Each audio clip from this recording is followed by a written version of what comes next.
Carlita, es maravilloso saber cómo es que el cordón umbilical, aparte de que provee vida durante el proceso de gestación, también puede proveer vida posterior a esto.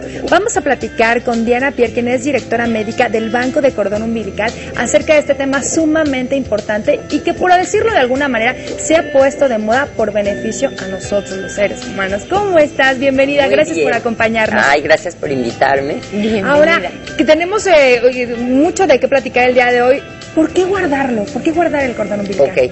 Ok, bueno, a partir más o menos de 1992 se empieza a ver la posibilidad de guardar la sangre del cordón umbilical porque esta, como tú dices, es generadora de vida. Dentro de la sangre del cordón umbilical hay unas células llamadas células madre. Estas células son células no diferenciadas capaces de convertirse prácticamente en cualquier célula del cuerpo. Entonces tienen la capacidad de crecer, de renovarse a sí mismas y de producir los diferentes componentes. Al principio se pensaba que solamente eran componentes de la sangre, glóbulos rojos, glóbulos blancos, plaquetas, pero con el tiempo se llegó a entender que estas células tenían la capacidad de producir prácticamente cualquiera de las células del cuerpo humano. Entonces, al guardarlas, estamos guardando prácticamente una esperanza de vida para los bebés, para utilizarse más adelante en el futuro en el tratamiento de algunas enfermedades.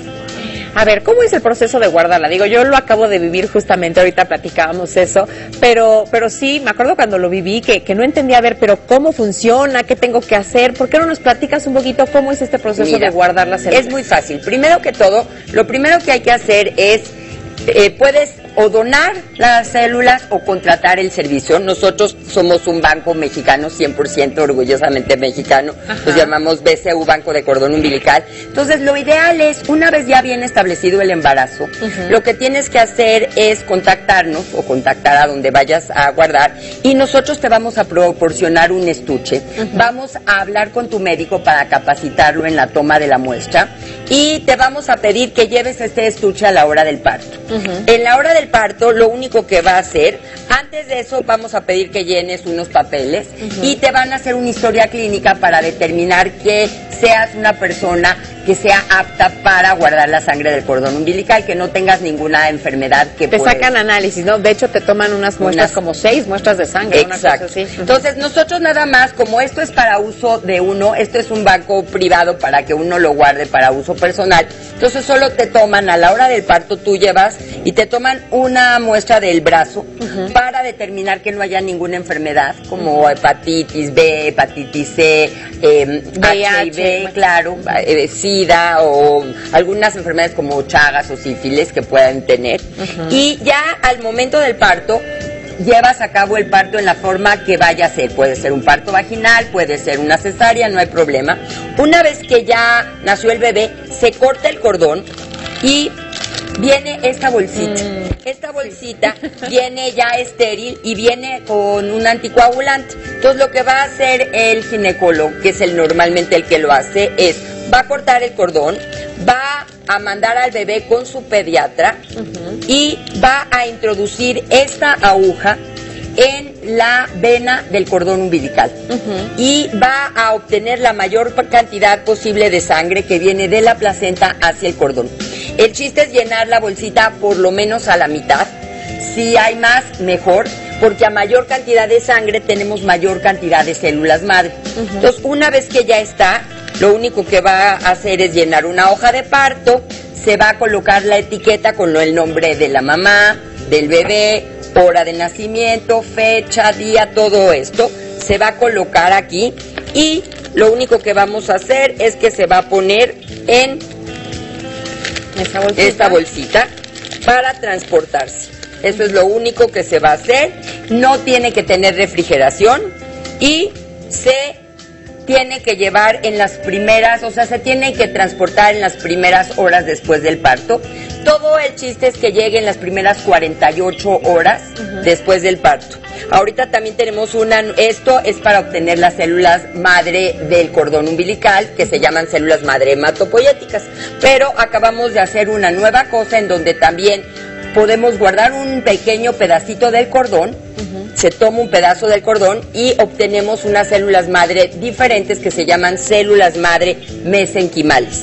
Estas células madre mesenquimales tienen otros linajes celulares, se forman otros tejidos y también se tienen que guardar. Entonces tú, terminado el proceso, guardas todo, lo meten aquí y se manda a nuestras instalaciones. No tiene que refrigerarse, se manda tal cual así. Y lo único que tiene que hacer es procesada en las primeras 48 horas después del parto. Okay. Diana, ¿qué pasa? Esto se va directamente al banco que ustedes dicen que Sí. me imagino que están aquí en la Ciudad de México. ¿Qué pasa? ¿De qué manera nos va a beneficiar o cómo puede ayudarnos? Son muchas incógnitas que de pronto tenemos. Claro, no, para eso estoy aquí. Prácticamente lo que primero hace es que llega la sangre del cordón umbilical al laboratorio. Ahí se obtienen únicamente estas células madre. Y estas células madre se obtienen, se les pone un protector celular y se baja la temperatura poco a poquito hasta llegar a menos 80 grados centígrados. Después se hacen todas las pruebas de la sangre materna, se hacen pruebas para determinar que no haya bacterias o alguna cosa que pueda contaminar la muestra y por último se baja la temperatura a menos 196 grados centígrados y se guardan en unos tanques de nitrógeno líquido de tal forma que estas células están vivas pero inanimadas. No envejecen, no son sometidas a radiación, a contaminación, enfermedades y están ahí listas para utilizarse en el futuro. A ver, yo había escuchado también que no se pueden llegar a utilizar tal vez con adultos por el peso de la persona, que va mucho en función del peso de la persona, por la cantidad de células que se obtienen. Ok, eso era verdad hasta hace pocos años. Okay. Normalmente la mayor utilización de estas células se daban en enfermedades malignas, principalmente leucemias, leucemias que tienen mal pronóstico, Y anemias también. linfomas y enfermedades genéticas. Ahí Ajá. podemos encontrar anemias o enfermedades como el síndrome del niño de la burbuja, este niño que nace sin sistema inmunológico y que no puede sobrevivir una gripa. Entonces, esto es lo que se hacía y normalmente se utilizaba en niños. Pero hace algunos años, investigadores norteamericanos y también investigadores en Europa encontraron la posibilidad de también utilizarlo en adultos. ¿Cómo? Utilizando 2 bolsas de sangre del cordón umbilical, una para que injerte y la otra para que ayude, o lo que hacen es utilizar una bolsa y una infusión de células T de uno de los de mamá o de papá, por ejemplo. Entonces, de esa forma también puedes cubrir y puedes hacer una mayor cantidad de trasplantes, no solo en niños, sino también en adultos. ¿Para qué? Diana, la verdad es que ojalá pudiéramos repetir esto, o sea, que pudieras acompañarnos otra vez, porque creo que nos quedaron todavía muchísimas dudas, hay mucho que platicar, pero ya se nos acabó el tiempo. Muchísimas gracias por Ay, acompañarnos. ¿de qué? Diana. Ojalá que Vamos a todos continuar. puedan guardarlo. Sí, vamos a continuar aquí en la